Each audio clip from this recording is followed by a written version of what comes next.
Hello, and welcome to the Empowerography podcast. This is a platform created for women's voices to be heard and a place to share their stories, journeys, and successes with the world for the purpose of helping other women who might be on similar journeys. We are empowering women one episode at a time. I'm your host, Brad Walsh, so kick back, grab one of your favorite beverages, and enjoy the stories.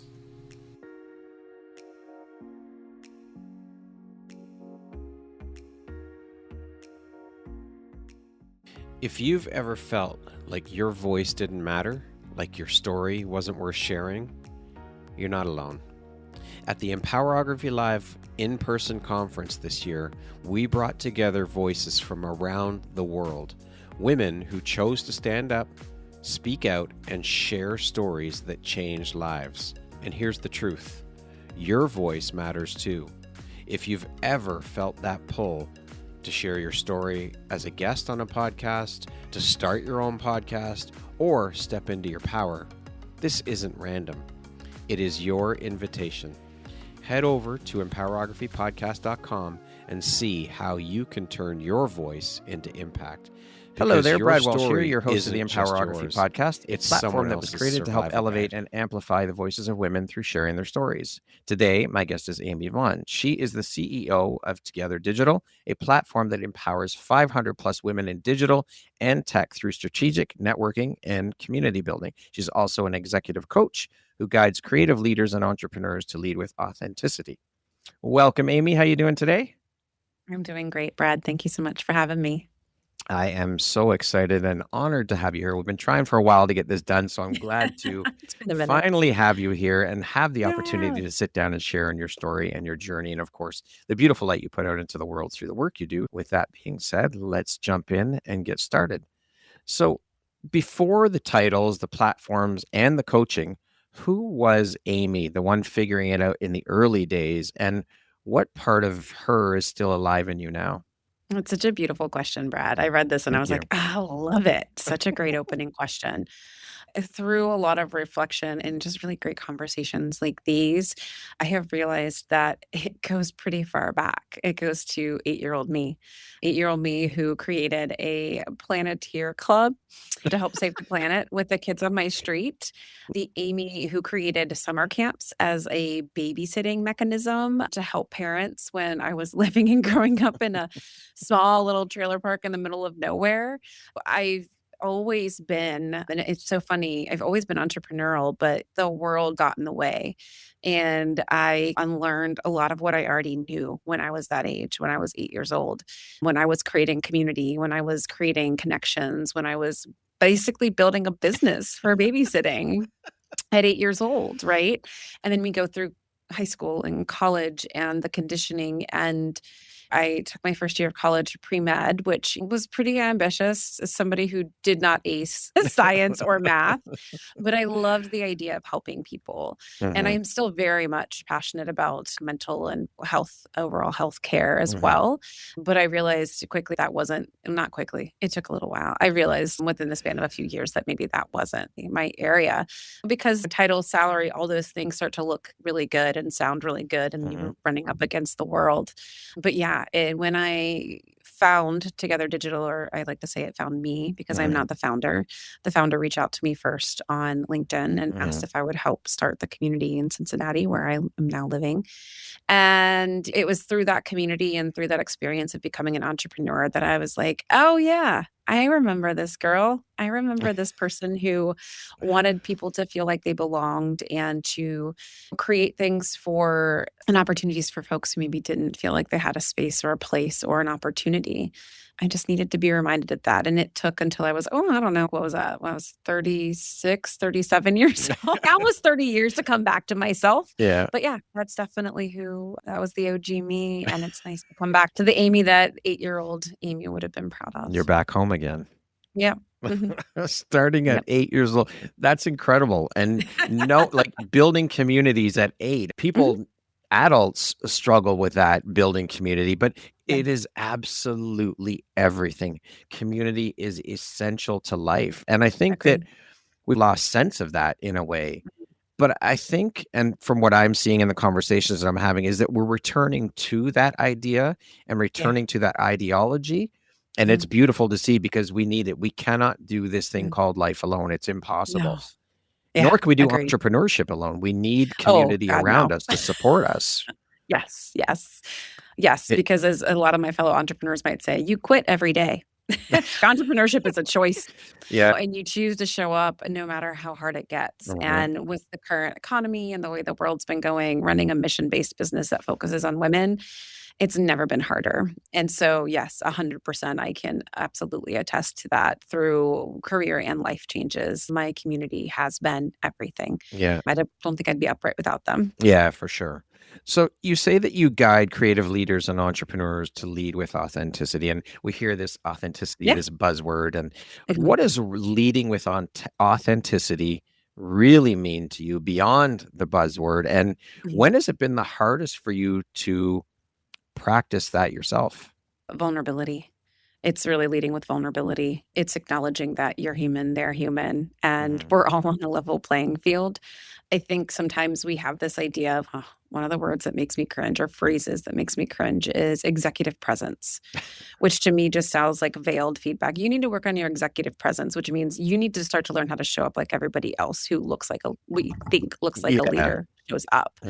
And so to me, if that's ever given you the ick, then you're probably not leading authentically. You're trying to match the image of someone else. You're trying to perform leadership the way somebody else would.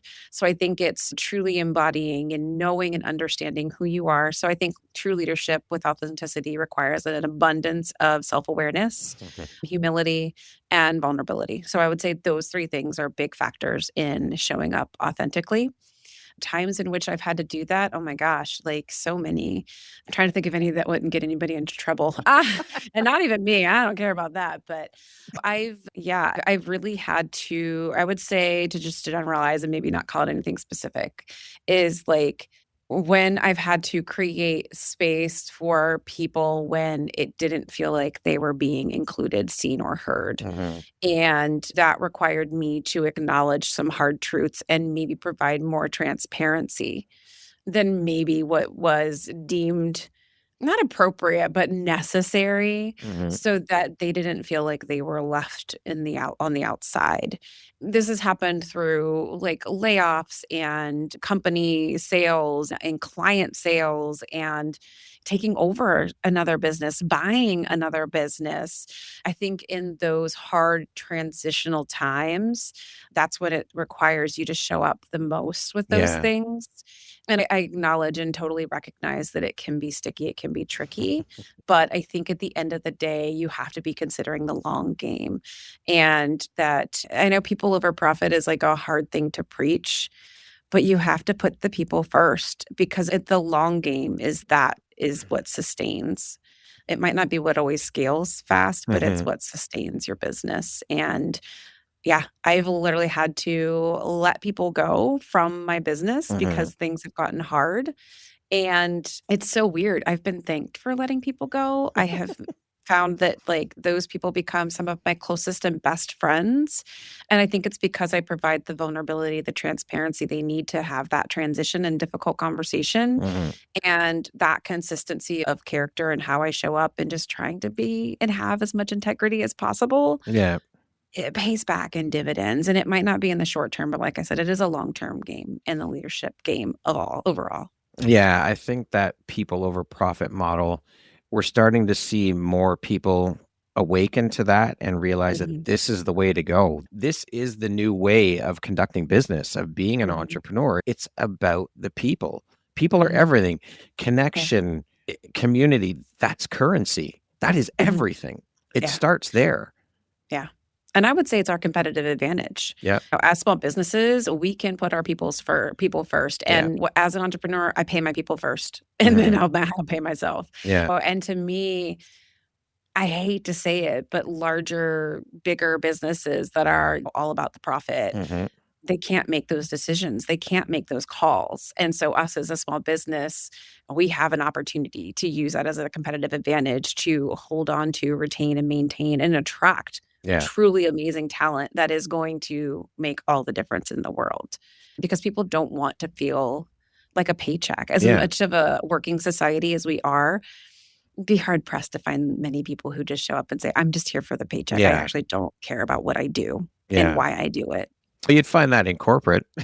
Good. Yeah. There's people out there. Sure. Yep. And that's for them. That is Yep. for them. Yep. But it's not for everybody. No, definitely not. Definitely not. Just like entrepreneurship's not for everybody. You have to be a certain type of person 100%.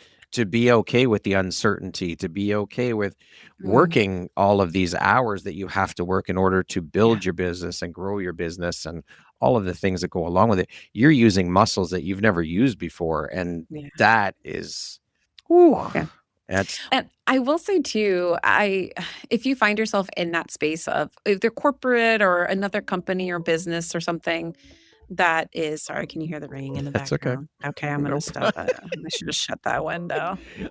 Give me 1 second. Okay. Just 1 sec. Yeah, you're good. There we go. Problem solved ish. Phone's been ringing off the hook for this co-working space. Oh my gosh, Rudy. Sorry, I had to go up and shut the door so my dog doesn't come down. That's perfect. That's all right. Oh my gosh. So yeah, look at, can you see him? Oh, no, wait. Not yet. Oh, come on. There we go. Hi, Ernie. Hi, Ernie. He's got his harness on? Yeah, he's got a little puffer jacket. That's hilarious. He's cold. Yeah, I got him on Saturday, so he's just been coming to the office with brand me. new. He's brand new, and he's been super chill like this. I recorded a podcast yesterday, and he sat in my lap the whole time. I was like, oh, you're exactly what I needed. That's amazing. I know, right? Oh, beautiful. Leading women, Amy, in digital and tech at scale, while also guiding leaders one-on-one. What's the bigger mission tying it all together for you? Like the heartbeat behind everything that you do? Belonging, equality. Those are two big things. Like I said before, I was 8 years old, and I remember I would send my allowance fund to the World Wildlife Federation. I love the planeteers and saving the planet. I have no clue where all of this came from. I don't know if I was just born this way or it's the influence of 80s TV and cartoons growing up. But yeah, I think I've always felt drawn anytime there's an opportunity to create space, make space, help people feel like they belong, because that's all we want as humans. That's all I've ever wanted. I mentioned I grew up in a small trailer park in the middle of nowhere, and my dad immigrated here in the 70s from Egypt. So the daughter, first generation kid in the middle of nowhere, Ohio, growing up with a dad and being the brownest kid in my school, it was really hard to feel like I always belonged, but I always felt so unique and special too because of my background, because of my family and where they came from. So yeah, I think it stems a lot from that.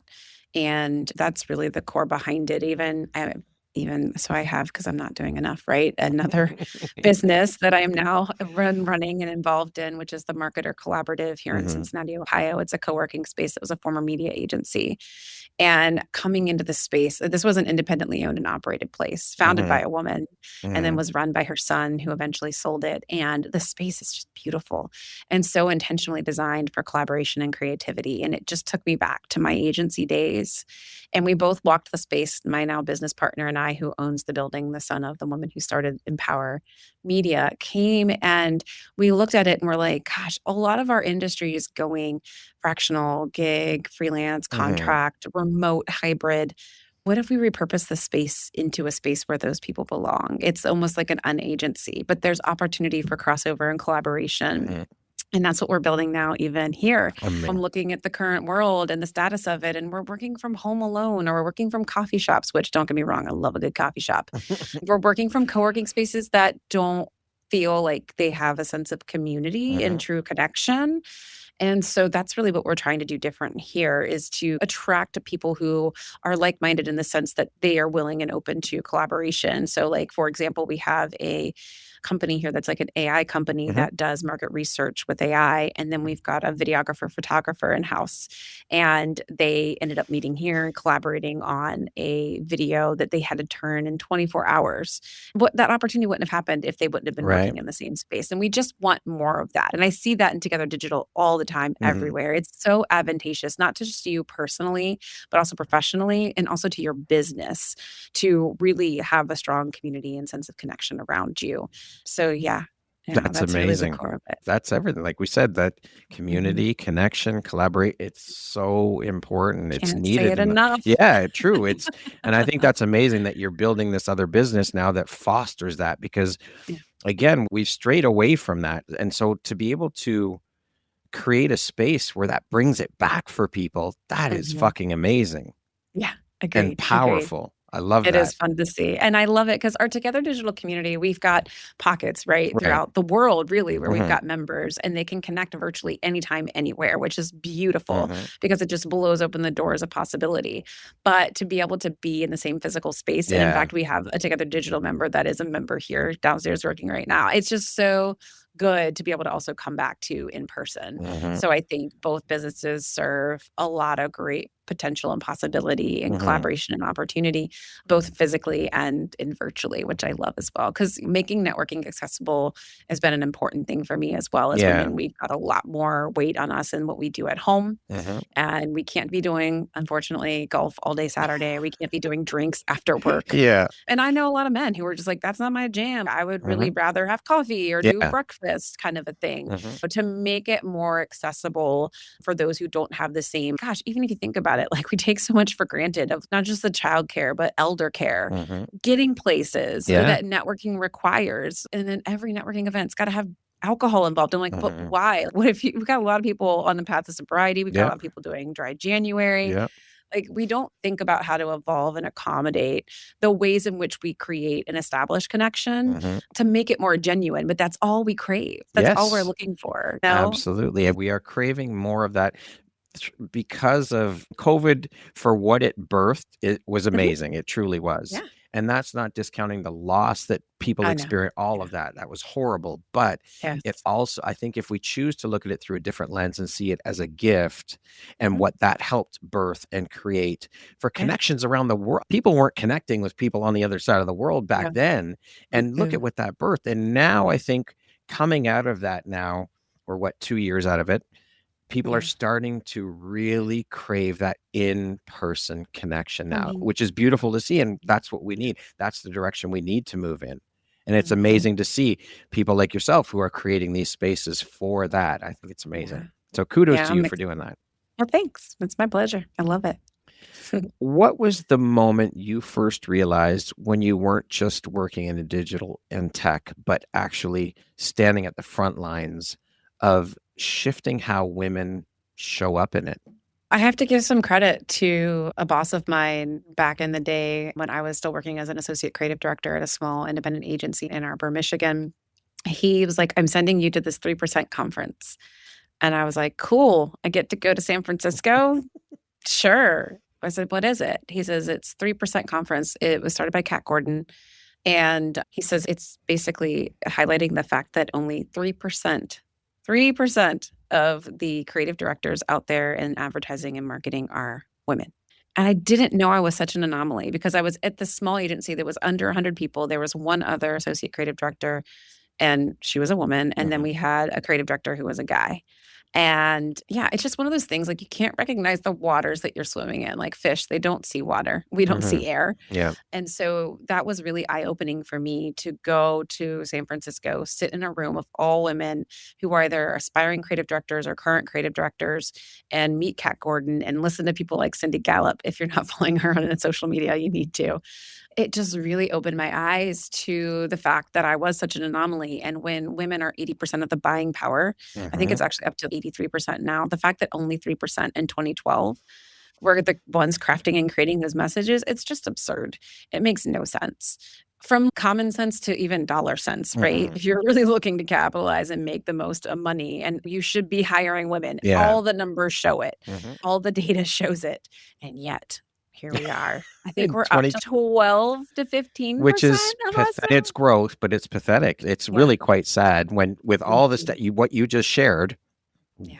Come on, people, get with the fucking program. I agree, but it's one of those things people, because it's not even, I never want to ever pit it like men versus women, because that's not the problem. There's just as much of a problem of women versus women. That was definitely one thing I learned coming into running a women's organization is that not all women are for all women. And I was going to ask about that actually. So sorry, finish your thought.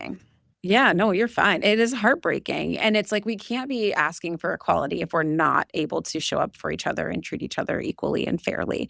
So that is a huge disparity, in my opinion. I think it starts there.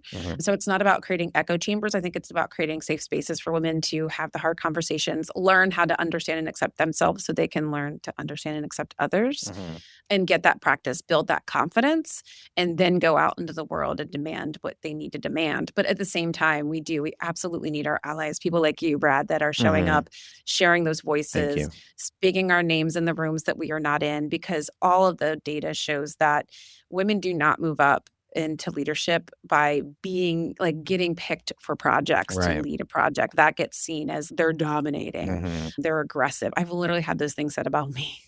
So I know how that feels and I know what that's like, and it sucks. They also don't get leadership opportunities by being with leadership more. So those things that you normally peg women to, oh, just give her a chance to shine and that'll be it. No, the way women move up in leadership is through third-party recommendations. It's by other people saying, this is the woman for the job. And I can attest to that because that's how I doubled my salary.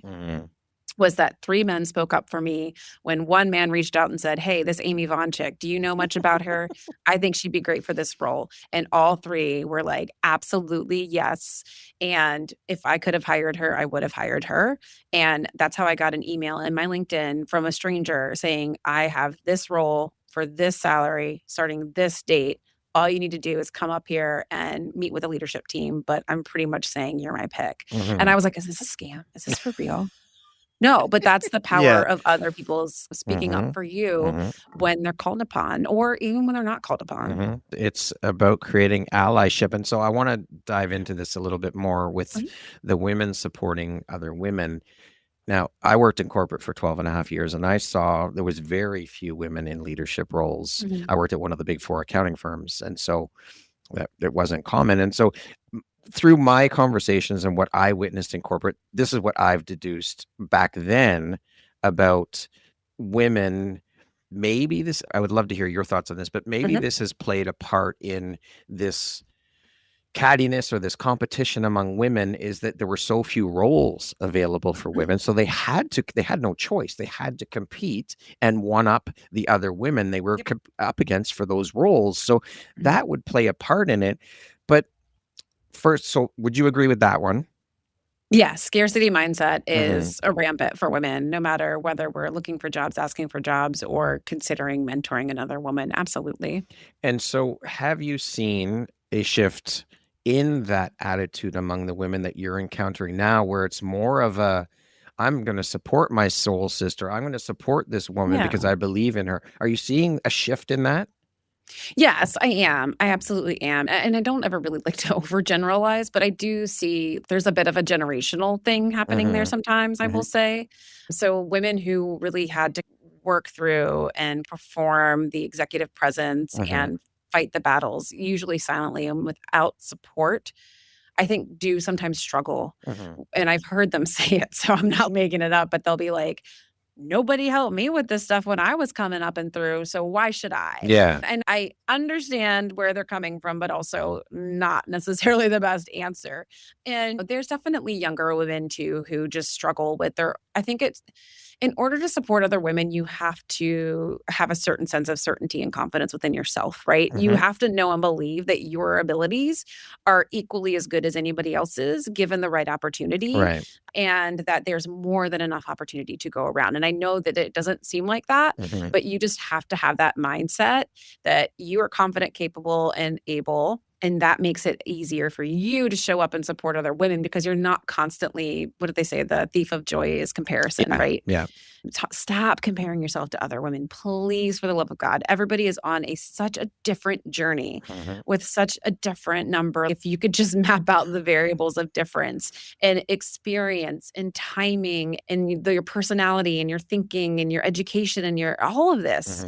Like, why even try to compare? Yeah. Don't try to compare. It's really going to run you down, wear you out, and it's not going to help you stand out. No. I didn't mean to make that sound poetic, but I love that I just rhymed. You're a poet and you didn't know it. Right? But you're right. Comparison is the thief. No one else is you, and that's your gift. is Yeah. you are unique. Exactly. And it Utilize sounds that. like nice toxic positivity type of thing on the wall, but it's absolutely not. It's just the freaking truth. Yeah, exactly. 100% agree with you. 100%. When you look at women in digital spaces Mhm. right now, what do you see as the biggest opportunity for revolution, not just evolution? I would say it is consistently growing your skills. And I don't mean go back and get an MBA. Please don't take on more debt. It is the hands-on learning. What I love about digital is it's constantly evolving. There's not a program out there right now that can even keep up with the pace of it. So you get your degree if you need to, fine. But I can tell you a good part of the close to 500 women that we have within Together Digital, they've got 20 plus years of experience. They have seen, I remember Photoshop 1, y'all. I remember when we were just starting to understand websites, and it is just moving so fast. So I think having a constant learner mentality is going to serve you really well. And of course, you can't go without saying AI, right? Artificial intelligence for this area and this space of tech and digital. It's absolutely necessary. It's one of those things, you got to embrace it. And if you haven't yet, you're already 2 years behind. I hate to say it, but it's really necessary that we stay at the forefront of that, because I will also say, and again, not to overgeneralize, but women in general, I think just can bring another layer into how AI is used, where AI is used, like the use cases that I hear from women, the ways in which they creatively use AI to solve personal, professional, business problems is really interesting. And so I think leaning into that learner mentality and embracing things like AI and really showing that you can use it in a way that is not just creative, but responsible is going to help you stand out. And I say this also because AI is doing some replacing of jobs in their mid-tier. Their mid-tier jobs, which is where women sit. So I see more women's roles being replaced by AI than not. And so it's like, you're not going to get replaced by AI. You're just going to get replaced by people who know how to use AI better in our industry. So those would be the things I would say. Yeah, get on board and learn it, because you can use that to your advantage for sure. Yeah, absolutely. What do you think the next generation of women leaders need to unlearn in order to fully step into their power? I love this question too. I think we go back to the whole scarcity mindset. Don't compare. It's just not worth your time or energy, honestly. You need to carve your own path. It's such an easier path too. It seems, I don't know why. To me, it just feels like a no-brainer, but I understand for some people it feels hard and scary.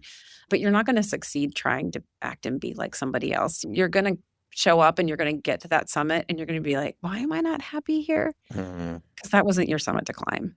So I would say focus on what your summit is to climb. Figure out what success means to you, not in dollar signs, not in titles, but in 80, 90-year-old you looking back and saying, that was a life well lived. What does that sound like? What does that look like? And I think that little bit of reflecting and just keeping that curiosity about who you are and what you want to be, not letting it be defined by others or by the template of others. I was saying that yesterday on another podcast I love a good framework. But this is what I do. I take frameworks and other people's solutions as data. Right. And just that. And I will keep some and I will leave some, because ultimately it's my journey.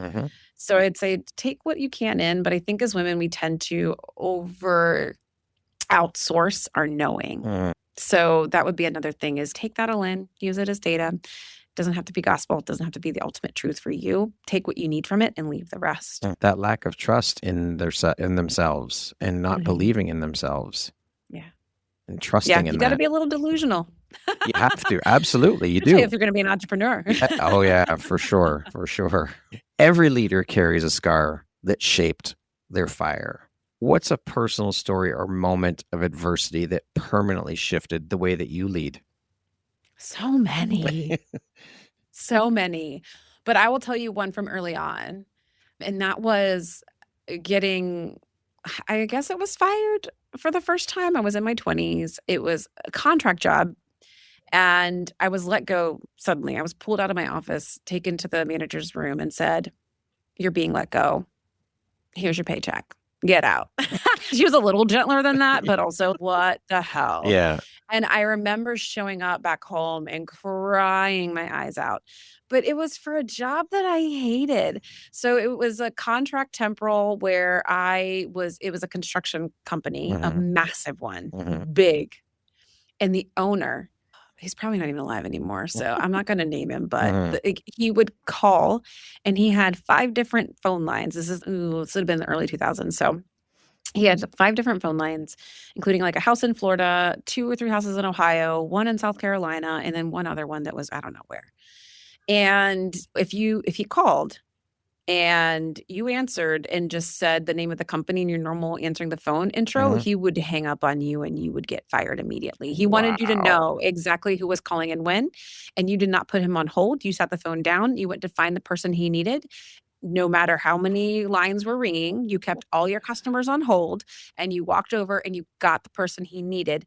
You waited till they picked up the line and he answered and they answered, and then you could walk back to your phone. Wow. And it was like this really beautiful space, and I got my own office. I felt so cool. I was like in my 20s. I hadn't even gone back to college yet. I took a couple gap years, and I was like, "Look at me, I got an office." And they pay me really well per hour, and they're a Mhm. construction company, and they're well known. But yeah, they treated me like dirt, and they treated every other woman there like dirt. And I saw it, and I just remember feeling so ick about it, and then I got home and I was just crying and crying, and then I stopped and I was like, "What? Why am I crying? Why am I mourning the loss of a job that made me so anxious? Because any moment this guy could call and I could get fired." And Mhm. then they really didn't even give me a reason. I know he didn't call and I missed his call. Like, Mhm. it never happened.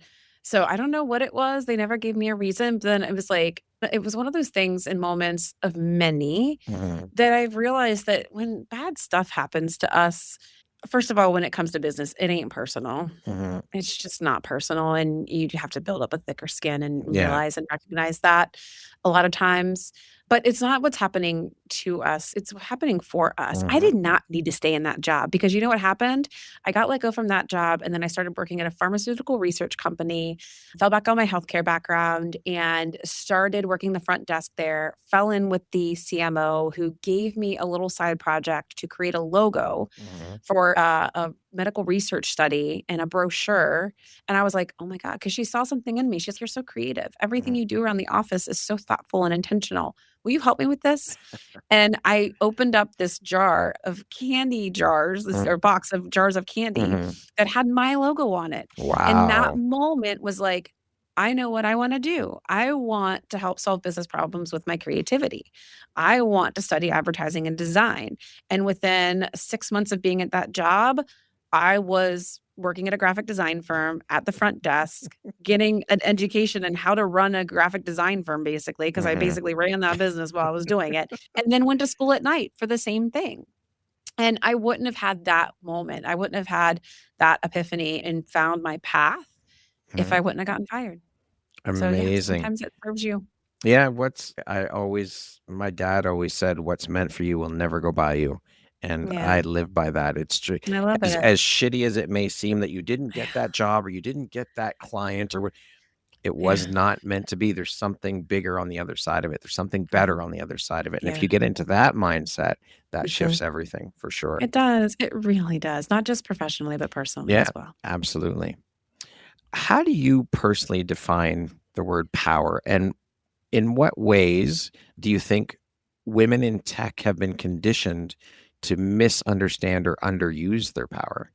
I think it comes back to that executive presence notion that Mm. power looks a certain way, sounds a certain way, acts a certain way, because really the power is within how, again, that self awareness, that self knowing that you're not outsourcing. Think about some of the most powerful women you know of, right? Mhm. Do they act and sound like anybody else? Do they look and feel like anybody else? No, they are No. very distinct Mhm. and they are very much themselves. And I think that alone is really where the true power is. Mhm. It's not even in the power suit, as much as I love a good power suit. It's not in the power suit. It's not in the manicured nails. It's not in the hair. It's not in the youthful face. I think about, yeah, I don't know why Jane Goodall just flashed in my face. I keep thinking about her so much since we lost her last year. And she was like, ugh, again, WWF kid, not wrestling, but Yes. World Wildlife Federation kid, I was Mhm. like, I wanted to be Jane Goodall when I grew up. I'd Mhm. always joke and say, if it wasn't for this path in this industry, I probably would be out in the middle of nowhere in a tree observing some animals, trying to save them all. Nothing wrong with that. That's a Maybe noble that's my next cause. chapter. There you Who go. knows? You never know. It ain't over yet, That's right. It's just beginning. right? I love that. What role does courage play in your philosophy of leadership, especially when authenticity isn't the easiest or Mhm. safest path? Yeah. Courage comes through action. You don't gain courage. Confidence doesn't come before the action, it comes after it. And so I always tell people, just take tiny steps towards Mm. courage. You don't have to make one big leap. Although I'm not against that either. Mhm. Me stepping away from a career path to run a mission-based business that was not mine at the start with Together Digital, that was a big leap. Yeah. And I wouldn't be here running this co-working space and having an amazing business partner and an additional community on top of my community that has saved my ass so many times in so many ways if I wouldn't have taken that leap. Mhm. So yeah, leaps are great, but if that doesn't feel good, dip your toe in the water. Courage comes through those actions, and you have to take a step towards courage to ever get there.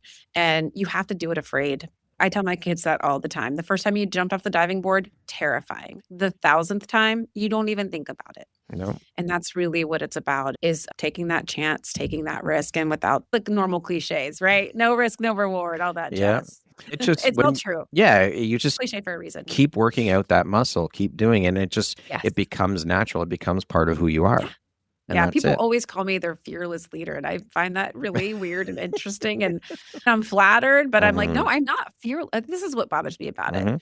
I'm not fearless. I am like anybody else. There are things that keep me up at night, and Mhm. I get terrified like anyone Yeah. else.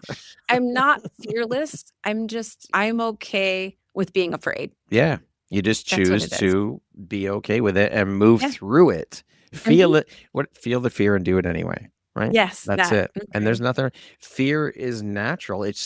There's a very fine line between letting it stop you, letting it paralytic fear, and Mhm. fear that propels you forward. And Yeah. so it's staying on the other side of that line. Don't let it Yeah. paralyze you.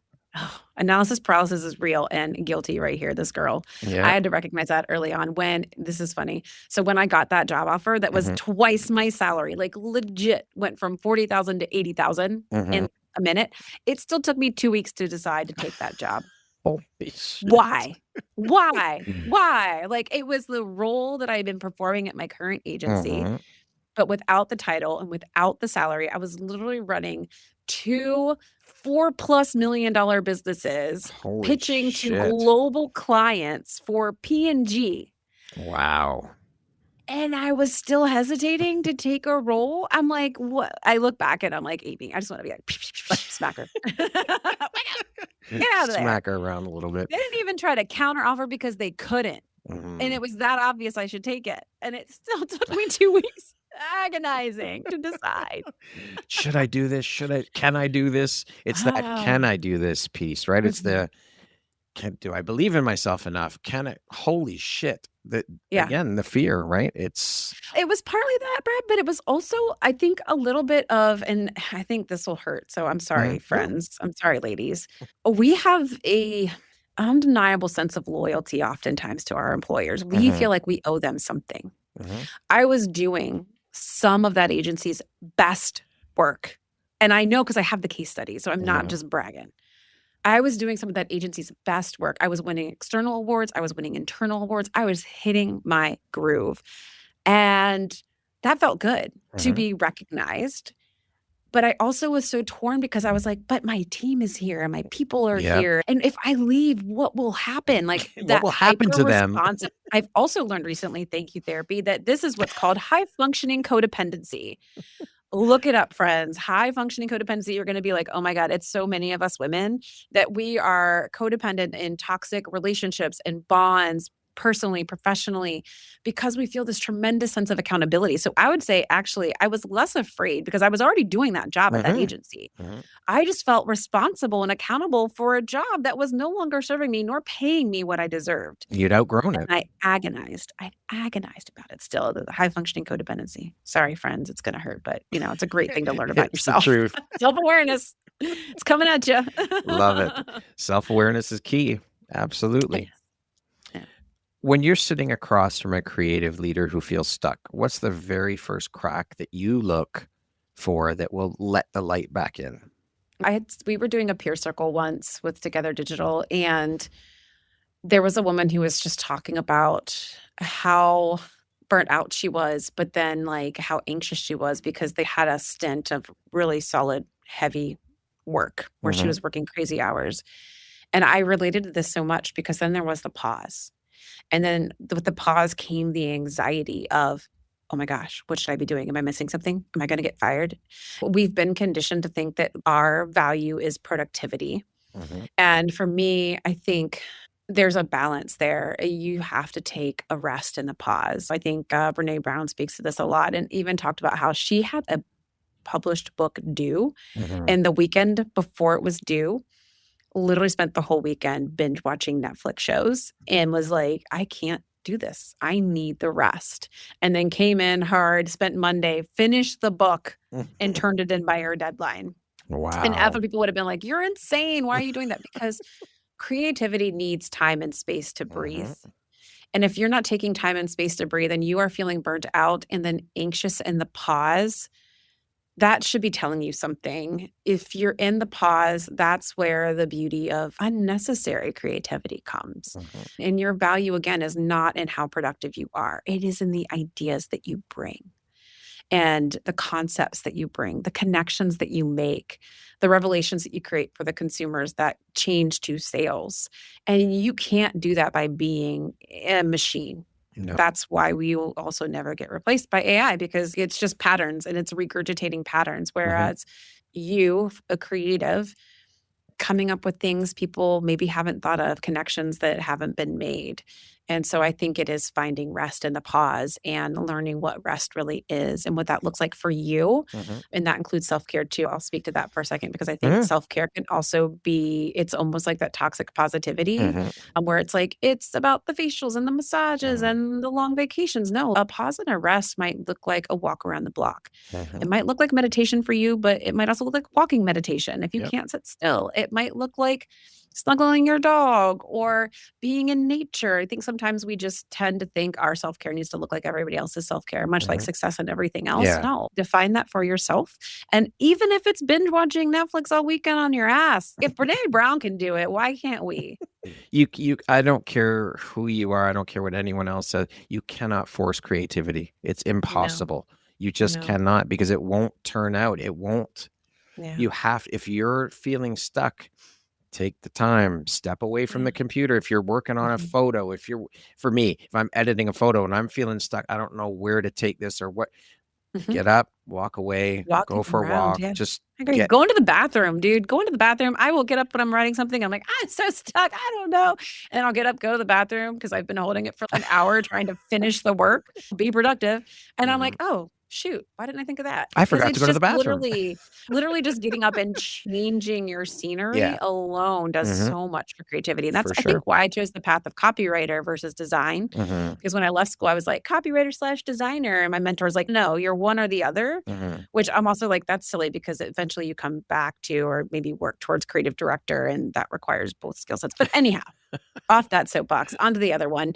I used to love to take my laptop and I would go sit at Neiman Marcus in Chicago and at the cafe and watch the consumers walk by or go sit in the park. And back then when I was in the industry early on, designers, you needed bigger, heavier computers and you were chained to that desk. And I was like, I'll take the writing job. That laptop can go anywhere with me.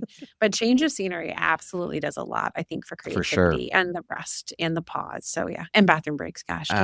Yes, absolutely agree with you 1000%. Here's for bathroom breaks.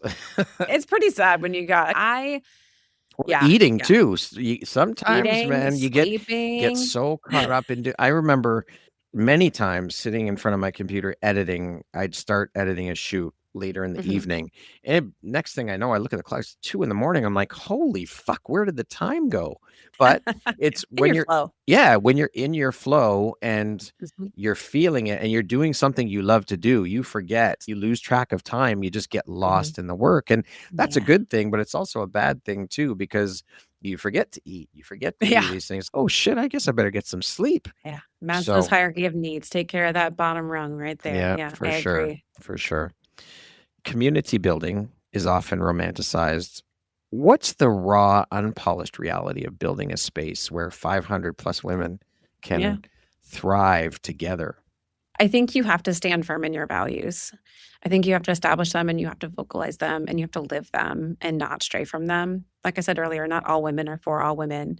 And when I took over things at Together Digital, there were a lot, unfortunately, of women that were already within the community that weren't there for the right reasons.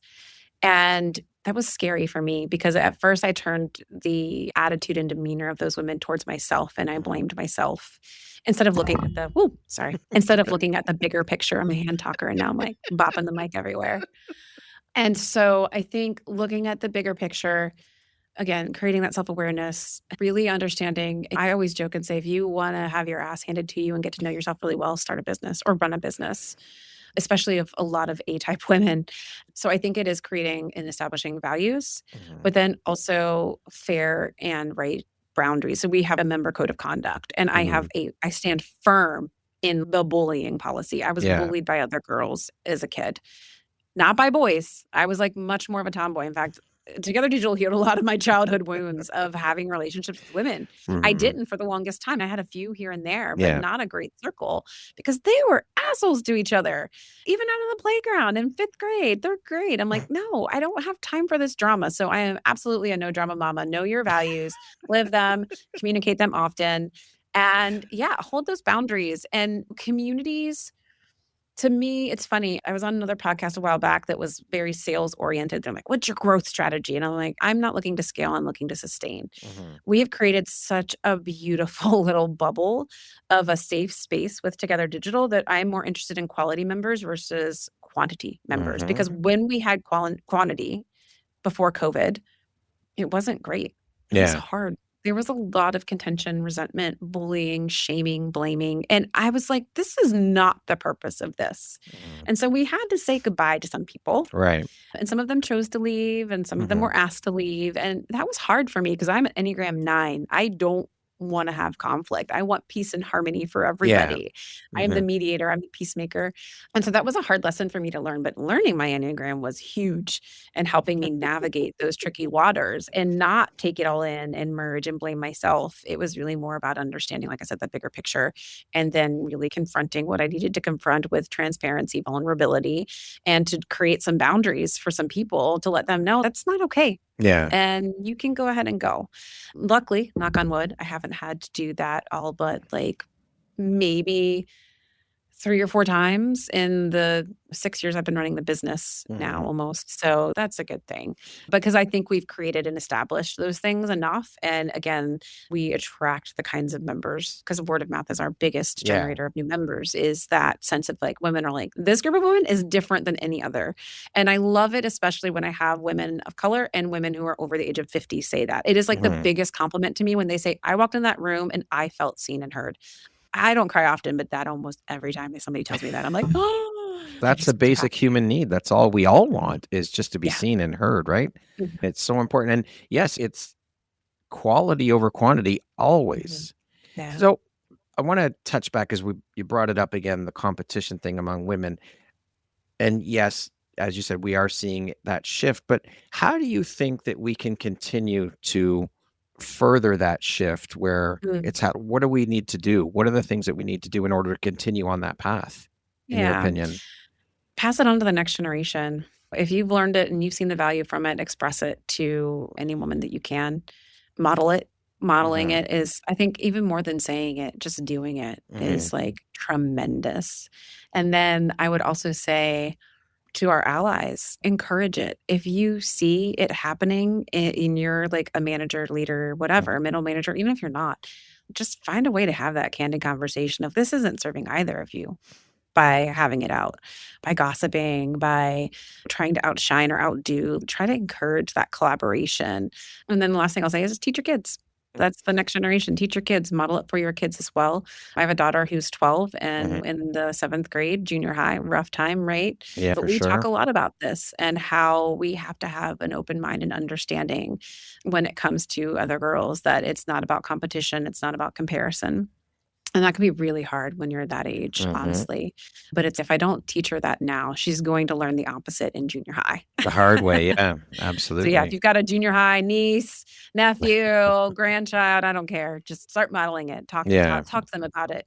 Because yeah, it gets conditioned within our society. There's still so much internal and external patriarchy. It's really hard to deny, unfortunately, to such an extent that when my daughter was 4, even knowing who I am, as y'all do now, told me at 4 years old, I was reading her a book about the moon landing.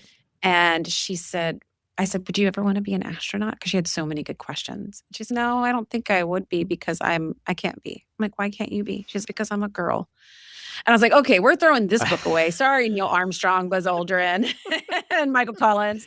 We're going to get a whole bunch of books now about women who have done spacewalks and space exploration and all that kind of stuff, because it's just so hard. History is skewed. If you're looking for more books like that, Good Night to Rebel Girls is a great book series that talks a lot about women who've really changed the world and society.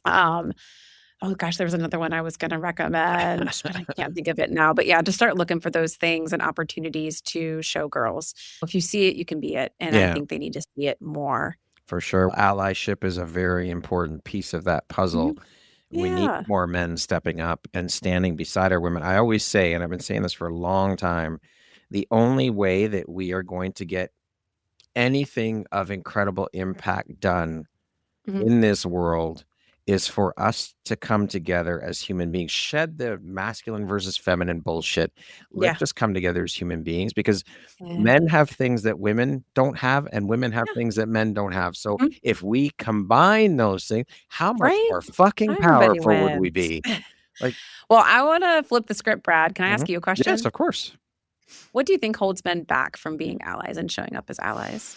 I think conditioning as boys is a big part of that, for sure, because most boys, I wasn't raised this way, but a lot of boys are raised that stop crying like a little girl, put on your big boy pants, stop, you can't show your emotions. All of this shit has played a huge part. So again, as you said, it goes back to our kids, modeling this for our kids, teaching our kids. So I think that's a big part of it. I think fear also plays into it as well. Fear of being the only man in the room that steps up and stands beside the women, stands over here instead of over here with all the guys. So I think those are 2 huge factors in it, for sure. Makes sense.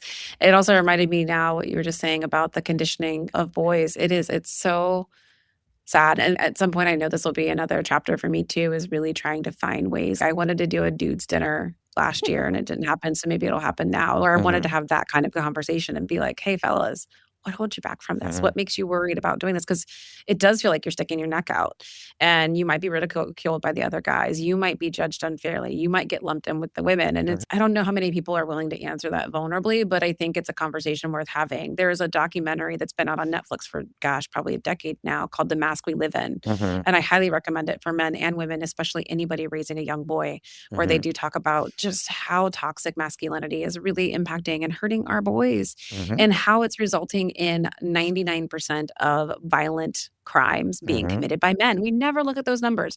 We'll talk about the race of a man who committed a violent crime, but we won't look at the gender factor. No. And it's not just because he's a man. It's literally because he is. You have to watch that. It's so good. I will. They talk to inmates who have committed murder, and they talk to them about their childhood and what they were told. And what was expected of them. And it's not excusing what they've done, but it is heartbreaking. And it just gives you another look into really just how it's really hurt our overall society.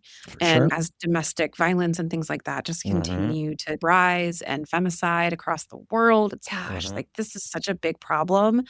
I honestly feel like, I hate to say it, but we're not going to solve equality for women until we solve that for men. Yes, women have had it hard. Absolutely agree. 1000%. The patriot, all the bullshit, but men have also had it hard too. And that tends to get shoved Yeah. aside because all of the focus on the women. And I'm not saying that women don't deserve, of course they do. We all as a human race deserve that. But I have to say, I am incredibly grateful for having been raised by my mother and my grandmother. I've always had women around me. It's just how I grew up. Yeah. So for me, I wasn't raised, put on your big book. I was raised and taught that it's okay to talk about your feelings. It's okay to share and to have emotions, and it's okay to cry and all of these things. So I'm a very different bird in that flock where I didn't go through that shit. I can see it in friends and other people, but it is a conversation that needs to be had. We need to talk about this, and we need to do better for our boys and our girls. We need to do better on both sides. And that's how we're going to create massive impact in the world. Like I said, is coming together as human beings and working together. That is, in my opinion, it's the only way anything of consequence or large impact is going to get done, because we can't, all the women in the world can't do it alone, and all the men in the world can't do it alone. We need to do it each other, because we complement each other. And that's it. Yeah. Well, I think too, when we do better by each other, we do better for all. That's just all there is to it. And I think having understanding and empathy is also a tremendous balm to fear, which fear obviously I think is the source of a lot of our problems that we're facing in the world right now, right? It's like that sense of unknowing or understanding or lack of empathy that really creates a lot of barriers and walls that are just so unnecessary and not helpful to anybody. And so it's not about being a wet noodle or a snowflake or anything else you want to throw at it language wise. It's just about understanding that we need to understand each other better. And so it's not, again, it's not comparison. It's not us versus them. It's not who has it worse. It's understanding where each of us have come through and what we've come through, so that we can show up for each other better. And it's just, it's going to behoove everyone. But we just solved it. World peace done. We did. We're done. In one podcast episode. In one podcast episode. Incredible. That's all it is, guys. All it is, friends. All we need to do. Who was the first woman that showed you what leadership looked like, and how has her example lived on in you? Gosh, so many. I will be honest, though. I had some pretty crummy female managers at the start, though. It took a while. I had some that were not they were very much, I got here on my own and in my own way and on my own time with my own struggles, and nobody helped me, so deal with it. One of the first ones I can recall is at the pharmaceutical research company I worked at. She was the first mom I ever worked for. And I was in my 20s. I was no way near starting a family. And she was so open with me about what her life was like now that she had a baby, and was like having to close her office door and pump every couple hours and balance a schedule on no sleep and all that kind of stuff. So I think, and I didn't become a mom until 10 plus years later. And it's always really hard to explain to people what it means to become a parent, in the sense of, what the hell did I do with my time before I had kids? Oh my gosh, I had so much time and I don't know what I did with it. But now it's like, I'm so efficient and I'm so productive with my time. I get a calendar, man. I bust those things out and get through a lot in a day. But I would say Sharon was really one of those first leaders that modeled balancing life and work for me, and in a way that felt balanced and healthy. She didn't hide the fact that she was a new mom. She didn't hide the fact that she didn't get sleep the night before. And I didn't see her as weak for it. I was like, damn, you're awesome. You're a boss. So I would say her and or the CMO at that company, Deb, who came up to my desk and was like, I see something in you, kid. I think you should help me with this, and gave me that opportunity. She probably doesn't realize it. She probably might not even remember that moment, but she literally changed my life by just giving me a project to do, to put a logo on a candy jar. Incredible. Incredible role models. What do you think your younger self would say if she could see the woman you've become today? And what do you think she wouldn't even recognize about you? Ooh, that second half is interesting. I'll answer the first half first, then give myself time to think about that. She'd be super proud. I think that's how to me, that is the definition of success, is if 8, 10, 12-year-old you would look at you and be like, that lady, she's cool. She's doing good stuff, and would be proud. Like, that's how you know you've done it. It's not making your parents proud. Sorry, mom and dad. It's not about impressing your friends. Sorry, friends. It ain't. It isn't. It's just not. So making my younger self proud is huge. I think she would still be like, why aren't we in the jungle taking pictures of animals and traveling the world? But I'll be like, we'll get there. We'll get there. Next chapter. And what might she not recognize? I still think it's so funny. As proud as my 8-year-old self would be right now, it is true. I think that there's still more left in me to be and to do, and not in the sense of accomplishment and achievement, but in a sense of like how I live my life every day. Mhm. And I think that's going to require bigger choices and creating more freedom for myself than maybe what feels safe or expected. And so, yeah, I think the part that I don't recognize yet is what's to be, Mhm. Yep. honestly. But yeah, I've loved that I've just fallen back into there's something about going into your 40s and whatnot. I read a long time ago in like a Cosmo magazine or something stupid when I was a teenager that like 40s was your age of certainty. Mhm. And I have a lot of friends who are in their 50s who are now menopausal, and they're like, no, let me tell you, you start to give less shits at 40, Yeah. but by 50, you are no longer, there's no hormones driving you, which by the way, can I share a fun fact? Because I'm a Mhm. nerd like this. Yep. Men have a period every day. Your hormonal cycles spike in the morning and drop by the afternoon, late evening. So the hormonal cycle for men looks like this Wow. all day, every day. For women, take that picture and put it into a whole month. Yeah. We have our ovulation and hormones begin to spike. And then as we ovulate and have our period once a month, we have a period. Men, you might not bleed, but you're basically there being driven by hormones every damn day. So don't tell us we're the emotional ones, okay? We all have emotions. We're allowed to be emotional. And Yeah. hormonally, yeah, y'all are all over the place. It's We okay, also though. have a version of menopause too. I can't Yeah. remember what it's called. Yeah. I cannot for the I life of can't me either. remember. It has to do with the testosterone We drop. also go through that too. So Yeah. there you go. But And then we need again, to talk about it. I applaud women. I've told many, I don't even know. You women are absolutely incredible. The shit that you go through Our is bodies, man, alone are brutal. The battle inside, mind no fucking comparison blowing. to what's outside. No, mind And I can blowing. say that now I'm in perimenopause too. It's such a blast. And it's another one of those things like parenthood that I just, for as much as I talk and write, I could not put words to. It's just something you got to live through. And I think surrounding yourself with people who have been there, are there, or past that is so important. The power of your peers and that mentorship is incredible for any part of your life, and no matter who you are. For sure. For sure. So in a world that constantly tells women to prove themselves, how do you strip away that pressure to perform and reconnect to who you really are? Just don't. Just don't do it. Just say no. Just say no. It is a choice. That's the thing. It's a choice. Yeah. And I think people can dangle carrots, and there's shiny object syndrome, and there's, again, like titles, salaries, all those things I brought up.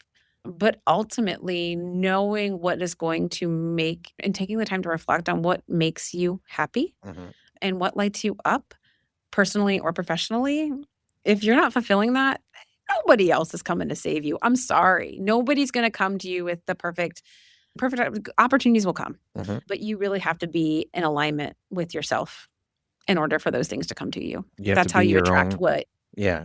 You have to be your own damn superhero. Put on your cape and fucking fly. Yeah. And I think you have to be a magnet, and like attracts like. So if you're not living in a way that aligns to your values, whether it's setting goals or looking for jobs, it's never going to feel right. And it's the right things are never going to come to you. I think, and I believe in that wholeheartedly. I wouldn't be sitting here right now in this 39,000 square foot beautiful co-working space if I wasn't living in alignment with what my values are, because it was my values of creating community and my background in advertising and enmeshment of all these different experiences that feel maybe desperate that I've had coming together in a moment, and in one introduction to one person totally changed everything I was doing and created a whole new opportunity for me and our community here in Cincinnati. And it's going to do more. So yeah, you just have to really find out who you are. I also tell my daughter this often, is the one friend you're going to have for your entire life to the moment you take your last breath is yourself. Yep.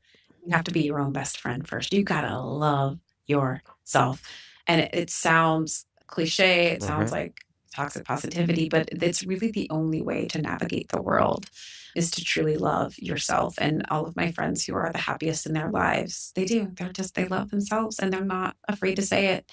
And I know it feels weird, but that's because that just means you're uncomfortable with you, and that's a you problem. You just gotta That's work it the out. fucking truth. That I always say that relationship that we have with ourselves is hands down the longest standing and most important relationship we will ever have in our entire lifetime. So get fucking right with yourself. Love Right. yourself. It all starts here. We're the foundation for Mm. everything. It is, because you can't set boundaries. You can't hold them. You can't create values and live them.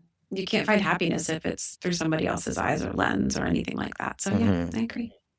What do you believe women leaders are capable of creating that the traditional systems of leadership never will? New models. I think there's been a huge increase of women leaving companies and industries or getting let go from companies and industries and starting their own businesses. And I'm this way. I'd like to know the rules to break the rules. I like to create business models that are not traditional. I'll start there and then I'll modify, I'll flex, I'll change, I'll evolve, because I think that's what's required. The systems absolutely have to change. We haven't touched on it yet, but for any of this, all of this, to have any sort of significant impact or change, the systems that are in place have to evolve and change. And so if you're in a position of power and leadership, yeah, I'm going to put that on you. I'm going to say that's the challenge, is you have to look at the systems and say, what do I have the ability to make a change and do? And it can be as small as, I'll throw one out there, easy. Job descriptions. Don't write them with bias. Don't write them to disqualify people who might feel they're underqualified. Women don't apply for jobs unless they're 110% qualified. We know this, right? Men, 60%. Yeah. Share the salary band. Tell people what they'll get paid for this role. Don't ask women how much they got paid in their previous role. It has nothing to do with their current role.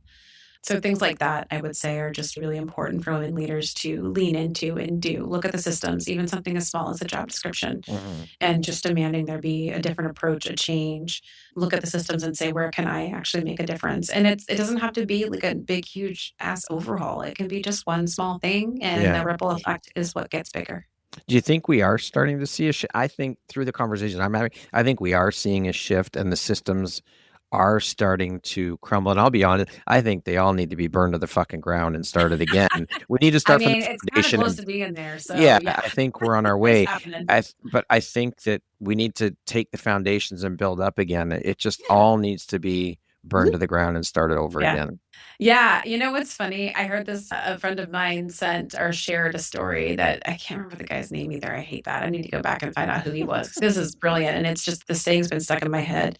He says, choose uncertainty over certain misery. And he talks about how all of the greatest generals, of course, and you got to bring up generals, but it's fine. I get it. And now it's my other mantra: burn the boats, right? Leave it all behind, right? Take what you know, take what you learned, cut your losses, and get the hell out. It's just really stuck with me. And I think sometimes it's a scary and it's a bold move, but it's, I think, a necessary one. Like I agree 1000%. It is necessary. It has to. And like I said, I think we're starting to see it, but it's definitely necessary for sure. Yeah. And it's baby steps. Sometimes it feels like we take one step forward, two steps back. But we just got to keep pushing through, unfortunately. That's it. And keep having these conversations like this. Yeah. Just keep talking about it, because conversation is the catalyst for change. That's how we're going to make change in the world, is talking about it. What's the question you wish women leaders would start asking themselves before making any major decisions? I think, am I outsourcing my knowing is a big one, instead of trusting your instincts. I skirted around this by telling myself I'm collecting data. But because I do love consensus, Enneagram 9 again, love consensus, when it's input and it's data. And I've just found that, I don't know, call it a personality quirk or flaw, I don't care. But it's like, I will ask for everybody's advice and then just go back to my original decision anyways. And they're probably all pissed. Why do you even ask me anyways? I'm like, because I do care and I do want to know. And it is data. And sometimes I'll take it, sometimes I'll leave it. Yeah. Because like, you do not outsource your knowing. I think we do it all too often, and it disintegrates our sense of self and trust and leadership capabilities, and makes us doubt and question and spend more time in analysis paralysis than making decisions. And I think leadership sometimes requires you to make a quick decision. And I know that's not easy for everybody. That's not everybody's MO, but yeah. Okay. In one sentence, what does it really mean to be a woman leading at the intersection of innovation, authenticity, and impact? I can give you one word. Okay. Exhausting. All right. We'll go with that. It's fucking exhausting. Yeah. There's your sentence.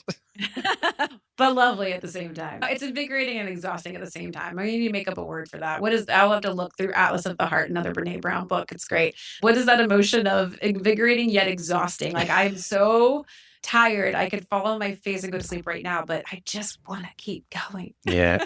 I love Maybe it. insanity. I don't know. That's probably what it's called. If leadership is an inheritance, what do you want to leave behind for the next generation of women stepping into power? I would just say the modeling. I really want other women to see how I show up and feel like it's okay to show up the way they need to show up, and not like me and not by mirroring, but, you know, finding it out for themselves and then modeling it for others and even for men. Yeah. Right. Like, they don't need to just act like every other bro out there. That's not helpful to them. Yeah. No, don't be a bro. Just, yeah. Oh, be your own brand, not a bro. We need to start this. We have to start this movement of helping men, because I literally said this after the last election.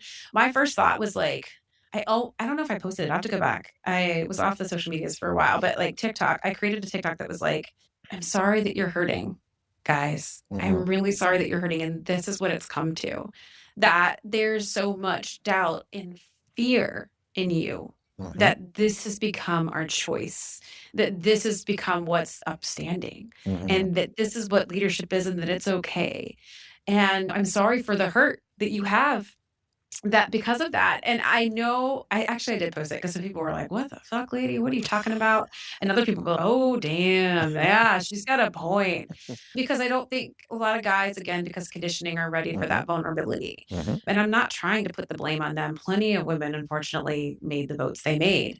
And plenty of women are a part of the problem. But we aren't doing enough, I don't think, to acknowledge the hurt of men, honestly. I'm here for it. Let's do it, Amy. We're just saying it right now. I'm right there beside you. There's a spin-off podcast. Yeah, for sure. I think it's needed. I really do. We'll talk about that later. Okay. We'll parking lot that. Yes. If every woman listening could hear one final unfiltered truth from you about what it really takes to rise, what would you tell her? That only you can do you, and no one's going to do it for you. Okay. You have to really just find your own path. Make your own path. Tables aren't being built for us. Paths aren't being cleared for us. You just kind of got to go do it. And again, it doesn't have to be anything big or huge. It can be small, and let that small thing inspire a bigger thing, and a bigger thing. Let it snowball. Yeah. But yeah, nobody has all the answers for you. Nobody's coming to save you. You've got to figure it out, unfortunately. But again, look to your left, look to your right, look ahead of you, look behind you. Surround yourself with that community of wise women and men who are value aligned and who believe in you, and leverage that as much as you can. But know that people can tell you, again, like they say, you're a fearless leader. They can tell you that a million times. It doesn't make it true necessarily until you internalize it. I love that. What do you think your unique skill set or superpower is that's helped you become successful? I think my favorite one is just connecting people. I love it. It makes me so happy. One of my favorite moments, our Together Digital National Conference, is in Cincinnati on the 22nd of January this year. And my favorite moment of the day is when we put all the women into peer groups, and we come off the stage and we stop talking at them and let them just face each other and talk to each other. And members that I feel should have known each other for years get the chance to sit in the same circle and meet. And it's just the most beautiful moment when I hear a member saying, I'm doing business with this other woman, or I met with her and now she's one of my best friends. I hear that so much from her. We literally, if you want to find your professional soulmates, this is the place. I too, my circle of women, some of my closest friends now are women who were in my original peer group, Together Digital, 10 years ago. It's just so important to find that circle of people that are going to be there and support you as well. And to know that you had a hand in facilitating that is so incredibly beautiful and soul fulfilling. It really is. It's selfishly, it feels really good for me to do it. I love being able to connect people. It's one of the most amazing things. And then to see that relationship grow and expand, and there's no feeling like it. It is so powerful and beautiful. It's a good feeling. I highly recommend it. It's a good drug to be on, right? It is, definitely. Definitely. What does the word empowerment mean to you, Amy? Believing in yourself. It doesn't come from anywhere outside. We can try to empower each other, and there's something to that. But at the end of the day, again, if you don't believe it, it's not going to happen. Oh, I feel like somebody else asked me this question and I had a much better answer than that, but I can't remember what it was now. Yeah, I think empowerment is more about the power within, Mm. and then empowerment within taking that and sharing it outward. To me, that's true empowerment, right? It's not, yay, we like women, yay, we like gay people. Well, look, we got a flag for this. No, it's in the actions and it's in the sharing your power. Yeah. That's our tagline for Together Digital is have power, we'll share. Hmm. That's the whole point. That is empowerment is finding it within yourself and then sharing it with the world. Yeah. Beautiful. Okay, we're going to jump into a little rapid fire sections. The next grouping Cool. of questions just be 1, 2, 3 word answer type thing. Okay. What is your favorite way to celebrate? With my friends. One word to describe your 2025. Ugh, that was a word. All right, we're going with that. If you could teach the world one thing, what would it be? Oh my gosh, now I just got I'd like to buy a world of Coke. So I'm stuck in my head. I remember that jingle. Sorry, I've just all the younger generation. I'm like, what in the hell are they What talking are about? you Just go talking look it about? up, kids. Yeah. I'd like to buy a world of Coke. Perfect harmony. I've never sung on a podcast before. There you go. Ask the question again. Oh my God. I just had such an ADD moment. If you could teach the world one thing, what would it be?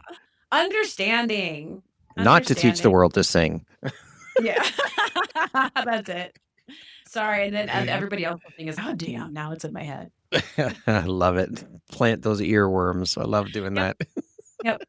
Sorry. Do we have to pay money to Coke now? I don't know. Nah, I don't Maybe think they'll so. come and pay you. Yeah, there we go. Free advertising. That's it. One book that changed your life. Oh, one? Oh, that's a mean question. One book? Mm-hmm. Oh, man. I read a lot. Oh, dude. I don't know which one to pick. Ugh. This is where I'm really bad. This is also the Enneagram 9, Amy. I don't even have a favorite color because I don't want to. You don't want to offend the other colors. No, and I love them all. I really do. And it just depends on my mood. One book that changed my life. Oh my gosh, I can't still anymore because it's supposed to be rapid fire. I'm trying to think of a professional one. Doesn't have to be professional. Yeah, well, I guess I'll say. For some reason, A Man Called Ove is popping up in my head. Anything with an octarian or older, I'm such a sucker. I've been an 80-year-old since I was 10, I think. An 80-year-old soul, an old soul. Yeah. And there's just something about isolation and impermanence and I love anything. Oh, Bittersweet's a good book too by Susan Cain. Mm-hmm. Anything that's bittersweet to me, it just reeks of humanity, right? Because life is the good and the bad and the ugly and everything in between. Yep. And you have to just find beauty in that. And that book, man, I have never cried while reading a book, surprisingly. Again, I'm not always a huge crier. It just depends on the time of the month. But that one, I was like, damn, it talks about a lot about this the human condition. And I've not even watched the movie because I don't want to ruin the book. But I know people have watched the movie as well. And I'm glad it got picked up so more people could see it. When I was 18, I had to work at a nursing home. I didn't have to. I was working at a nursing home. And at that age, learning what it meant to return to a sense of like helplessness and a lack of control. Gosh. That's an ed you can't fucking pay for. No, absolutely. So I would say also go volunteer, guys, at a nursing home, please. One, they need you in the company. And two, gosh, it's just so eye-opening. So yeah, I would say that's a big one. I could give you a list of 50 more, but that was my rapid fire answer for you. If you could be remembered for one thing, what would it be? Just that I was here and tried to do good in the world. I tried to leave it a better place than when I came in. What is the one thing you love about yourself that is not related to your physical appearance? My kind of sometimes morbid sense of humor. I really get funny when things are hard. And that's hard sometimes. So it's like a love-hate. I know others don't understand it always, but like when my grandmother passed, my mom and I were at the funeral home and we were just obviously devastated because it was a sudden thing. Like it wasn't a long drawn out thing. And my grandma was the biggest neat freak. She would literally, my grandfather would hide pennies in places to see if she would clean there. And not only would she find it, but she would also clean the penny and then put it back. That's how clean she was. That's so. Yeah, it runs in the family. So anyways, when she passed, she talked about cremation. And so we were kind of torn between cremation versus burial. And the facilities director, whatever title it is, there with us. And Mom's, I just don't know how to decide right now. And I said, let's do this. Let's think about it from a grandma lens. She hates dust. So let's not turn her into dust. And she hated knickknacks. If you got her a knickknack for Christmas, she'd hand it right back to you and be like, I don't want to dust this. But grandma, I made it in school and it was like in a kiln, a cigarette ashtray for you. No, I have to dust it. I said, she's not going to want to be dust. And she definitely doesn't want to be something we have to dust. And we bust out laughing. And the lady at the funeral home was like, you guys are crazy. He's just looking at us like, what is wrong with you? Welcome to our family. But that's how I deal with hard things is I just find the humor. Okay, so what did you end up doing with grandma? Yeah, we just buried her. Okay. Just had to know. Had to ask. We buried her.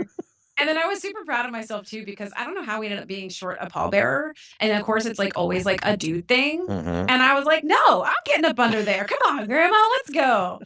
That was my final act for grandma. I was jumping in last minute as a pallbearer. And I was like, why didn't I do this all along? Love it. Yeah. One word that defines the woman you're becoming.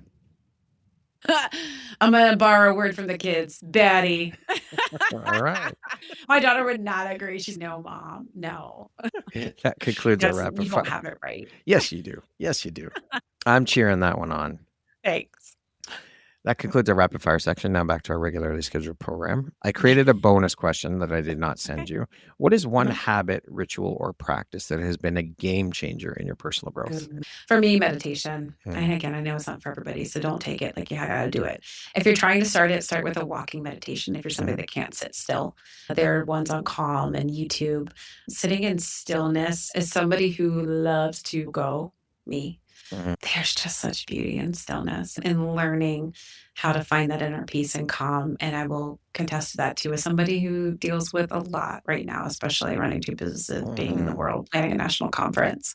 Anxiety, it's real. I had somebody tell me recently, stop owning your anxiety. I was like, you want to tell me stop owning cancer if I got cancer? No, you wouldn't say that. Anxiety is real. It is so real. And I think meditation and journaling on top of therapy and medication, all has really helped. But, medication helped me come back to the ability to even sit and meditate. Yeah. So if you can find any running, I find meditative. You can look for other activities that are not just sitting in stillness that help you find stillness. And that might even mean being in motion.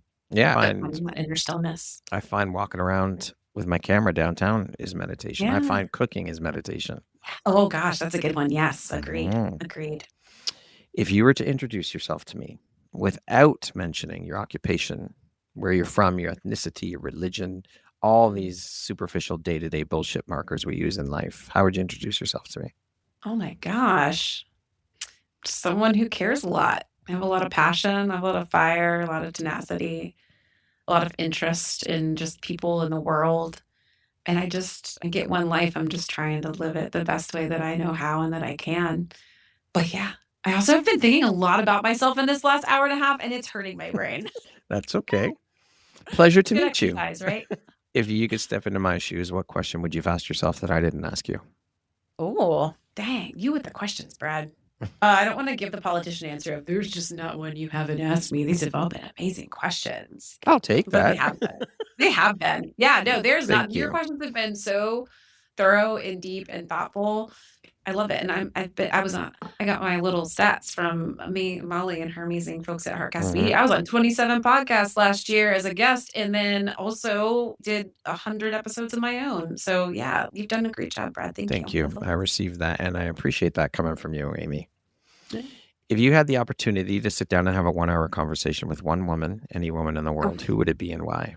Just one. One again. I'll throw it back to Jane because I've been thinking about her.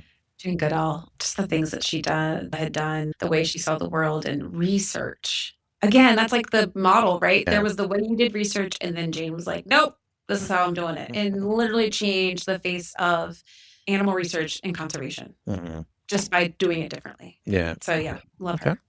What is your why? Because. That's the kid answer. That's the little kid answer. That's the 8-year-old answer. The 8-year-old Amy answer. My kids. My why is absolutely my 2 kids. I have a boy and a girl, so I get that opportunity to experience both sides of the coin, raising both children in a world where now gender is becoming more abstract and fluid and all this stuff that it wasn't for us.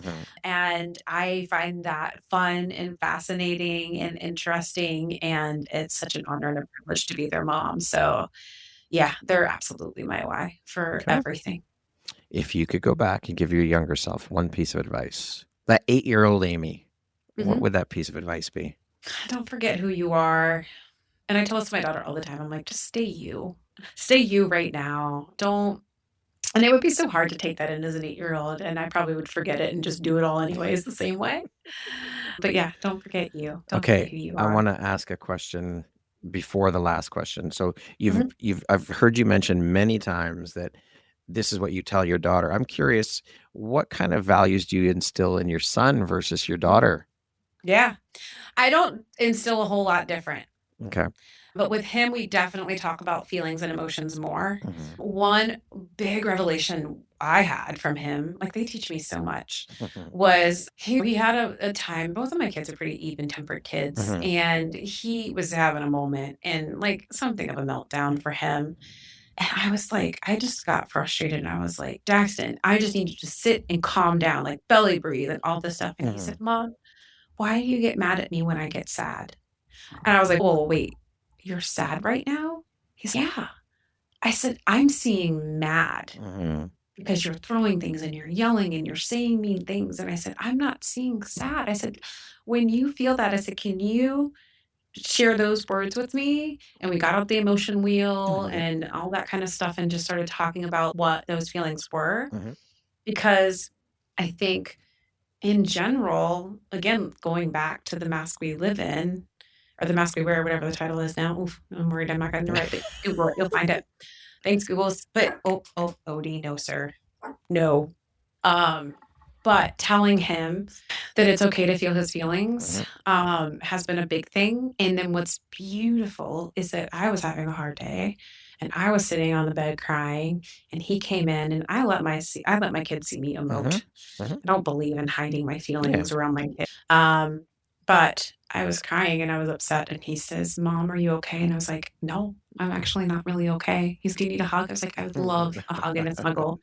He is my snuggle monster too. And he says, Mom, it's okay. You're allowed to feel sad. I was like, thank you. And that's like a true testament of like, Hats off to you, we're Mama. not totally screwing these poor kids up. They can give back what you've given to them. Good job. But other than that, it's definitely absolutely talking and showing him female engineers and scientists and astronauts and modeling for him what a strong woman is and looks like.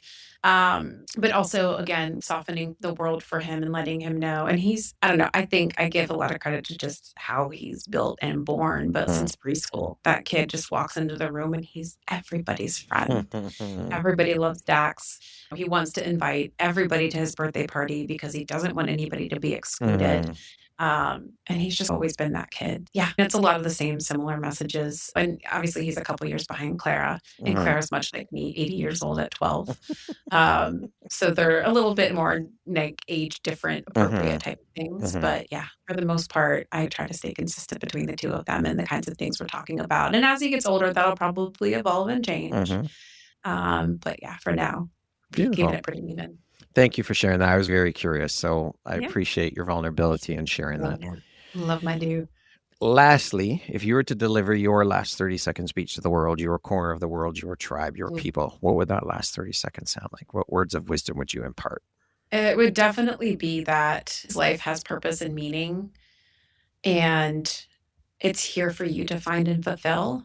And by you finding and fulfilling your purpose, you're not just doing something for yourself, you're doing something for everybody else in your life and in the world. And so I think it's our duty to find our purpose and fulfill it and not just sleepwalk through life.